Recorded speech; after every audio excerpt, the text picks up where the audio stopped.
अभी मैं आदरणीय मेयर साहिबा सविता जी से बात कर रही थी। 2004 में भी यही झूठ बोला गया था, 2008 में भी यही झूठ बोला गया था, और लेआउट प्लान ही जब स्टैंडिंग कमेटी के सामने न रखा गया हो, उसको सरपास करके नियमितता की बात करना दिल्ली की जनता से न केवल झूठ बोलने के बराबर है, उनके साथ ठगी है। और वही ठगी शीला दीक्षित की सरकार लगातार हमारे साथ कर रही है। मित्रों, हम सबको बिल्कुल एकजुट होकर, एक बूंद भी हमको ये नहीं सोचना चाहिए कि ये पूरा विषय हमसे अलग है। जो 25-30 हजार लोग आज प्रताड़ित हैं दिल्ली में इस पूरे विषय की वजह से, वो सब हमारे अपने लोग हैं, दिल्ली की जनता है, और वो किसी भी प्रदेश से आए हो, दिल्ली के निवासी हैं, और उनको अपनाना भारतीय जनता पार्टी का सबसे बड़ा काम, कर्म और कर्तव्य होना चाहिए। तो मैं इस पूरे प्रस्ताव का अनुमोदन करते हुए यही कहना चाहूंगी, माननीय सुषमा स्वराज जी अभी हमारे बीच उपस्थित होंगी,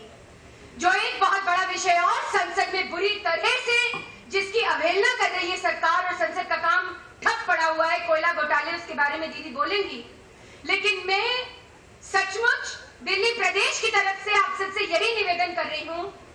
कि हमारा परम निश्चय है कि अगले साल विधानसभा का चुनाव, अगर हमने सिर्फ इस विषय को जनता तक ठीक से पहुंचाया, और इस प्रस्ताव को, जो अभी अध्यक्ष जी कह रहे थे, अगर हम जनता तक कोने कोने, चप्पे चप्पे तक पहुंचा सके दिल्ली में,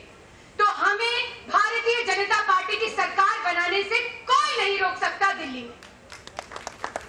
इसलिए मित्रों, ये विषय उतना ही प्रमुख, उतना ही जरूरी और उतना ही इमरजेंट यानी अर्जेंट है, जितना कि बिजली और पानी की समस्या और उसका निजीकरण था, जिसपे हमने इतना बड़ा RWA सम्मेलन किया। इसलिए मैं इस प्रस्ताव का अनुमोदन करती हूँ, और आप सबसे निवेदन करती हूँ कि भारी संख्या में हम जुटकर इस विषय को दिल्ली के कोने कोने, चप्पे चप्पे तक लेकर जाएं, और ये झूठ का पुलिंदा जो शीला दीक्षित सरकार ने हमारे सामने रखा हुआ है, लगातार जनता से झूठ बोल रही है, उसको हम उजागर करें, उसका पर्दाफाश करें। जय हिंद, वंदे मातरम।